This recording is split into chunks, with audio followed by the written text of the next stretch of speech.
Hello hi welcome back to Mobin tailor blog. ఈరోజు అయితే ఇది పంజాబీ డ్రెస్ అనమాట. డ్రెస్ ఒక కలరు, ప్యాంట్ ఒక కలరు, చున్నీ ప్యాంట్ కలర్ అయితే ఇచ్చాడు. నేనైతే ప్యాంట్ కలర్ వచ్చేసి నేనైతే ఇలా ఎదర పట్టీలు వేస్తున్నాను. నేనైతే కాలర్ నెక్ అయితే ఇచ్చానమాట. ఇలా ఎదర ఓపెన్ కట్ చేసేసుకొని దానికైతే నేను ఇలా పట్టీలు అంటే షోయింగ్ బటన్స్ అయితే పెట్టుకోవడానికి వీలుగా ఉంటుంది. చాలా బాగుంటుంది. కుట్టిన తర్వాత కూడా రెడీమేడ్ స్టైల్లో ఉంటుందన్నమాట. డ్రెస్ అలా ఉంటుందన్నమాట. అందుకని చెప్పేసి నేనైతే ఇలా పెట్టుకోవాలని డిసైడ్ అయిపోయి కట్ చేసుకొని ఇలా అయితే కుడుతున్నాను.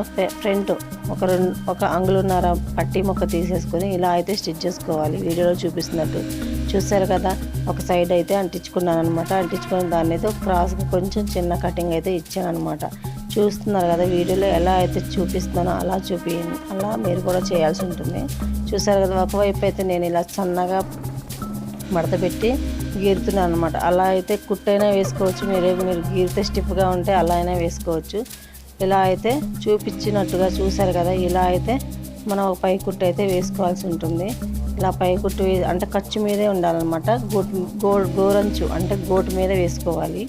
ఇలా గోటు మీద వేసుకున్న తర్వాత నెక్స్ట్ ఇంకో వైపు కూడా మనం పట్టీ అనేది కట్టుకోవాలన్నమాట. గోటు మీదే వేయాలి, నైస్గా ఉంటుంది. అదే మనం ఇటు తిప్పి కుడితే మనకి అంత క్లారిటీగా అంత ఫినిషింగ్ అనేది రాదనమాట. చూసారు కదా. ఈ పట్టీ వేయంలోనే ఇంకో పట్టీ కోసం అలా అయితే దాని పైన పడుతుంది కదా, అలా ఉంటుందన్నమాట. ఇది కూడా మనం డ్రెస్ అనేది తిప్పేసి తిరగల మీద అనేది వేసుకోవాలి.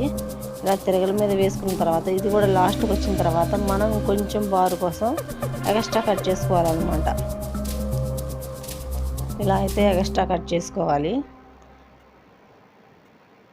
కొంచెం ఎక్స్ట్రా అనమాట. అలా ఎక్స్ట్రా కట్ చేసుకున్న తర్వాత ఖర్చు మందం ఒక సైడ్ పీస్ అనేది కట్ చేసుకోవాలి. ఎందుకంటే మనం మడత పెట్టుకునేటప్పుడు అది అడ్డం రాకుండా అనమాట. చూసారు కదా. ఒక అడ్డంగా అయితే ఒక కటింగ్ అయితే చేసుకోవాలి. చిన్న టాకా అయితే పెట్టుకోవాలి. దీన్ని కూడా అలానే ఒక సైడ్ మడత పెట్టి గీరిన తర్వాత ఇప్పుడు మరగలు తిప్పాలన్నమాట. ఇప్పుడు మరగలు తిప్పిన తర్వాత చక్కగా మనకి మడత పెట్టి కుట్టడానికి వీలుగా చాలా హ్యాపీగా అనిపించింది అనమాట. కుట్టేటప్పుడు కూడా మనకి ఏ రిస్క్ ఉండదు అనమాట. అలా ఉంటుంది. చూసారని పై కుట్టు అయితే ఇలా వేయాలన్నమాట. మనం పై కుట్టు వేసినా కూడా తిరగల మరగల అనేది లేకుండా నీట్గా పై కుట్టు అనేది గోటంచు మీద వేస్తేనే చాలా బాగుంటుంది అనమాట. కింద మనకి జెంట్స్కి పెడతారు కదా హ్యాండ్స్కి, అలా కూడా పెట్టుకోవచ్చు. లేదంటే నార్మల్గా అయినా మనం స్టిచ్ చేసుకోవచ్చు అనమాట. నేనైతే కొంచెం అటు సైడ్ ఇటు సైడు మడత పెట్టేసి అయితే నేనైతే స్టిచ్ చేస్తున్నాను. అలా కోపులాగా వస్తుంది అనమాట. చూడటానికి కూడా చాలా బాగుంటుంది, అఫీషియల్గా ఉంటుంది. మనం రెడీమేడ్లో కొన్నామా అన్నట్టు ఉంటుంది డ్రెస్ అనమాట. అలా ఉంటుంది స్టిచ్ చేస్తే. మనం ఇది స్టిచ్చింగ్ అయిపోయిన తర్వాత మనకు షోయింగ్ బటన్స్ కానీ లేదంటే నార్మల్ బటన్స్ అయినా మనం స్టిచ్ చేసుకోవచ్చు. ఇలాంటి మోడల్స్ కాలర్ డ్రెస్సులు మాత్రం చాలా బాగుంటాయి అన్నమాట.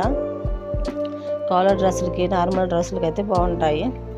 ఎక్కువ మెయిన్ కాలర్ డ్రెస్సులకి అయితే మనకి సూపర్గా ఉంటాయి అన్నమాట. చూస్తున్నారు కదా వచ్చిందనమాట. ఫినిషింగ్ అయితే మొత్తం సూపర్గా ఉంటుంది ఫ్రెండ్స్. మీరు కూడా ఒకసారి ఇలా ట్రై చేయండి. ఇలాంటి టిప్స్ మన ఛానల్లో చాలా చాలా బాగుంటాయి. తెలియని వారికి కూడా నా ఛానల్ చాలా ఉపయోగపడుతుంది. బిగినర్స్కి అయితే ఇంకా బాగా ఉపయోగపడుతుంది. ప్లీజ్ నా ఛానల్ని సపోర్ట్ చేయండి. ప్లీజ్ ఎవరైనా సబ్స్క్రైబ్ చేసుకోకపోతే చేసుకోండి, షేర్ చేయండి. Thank you for watching.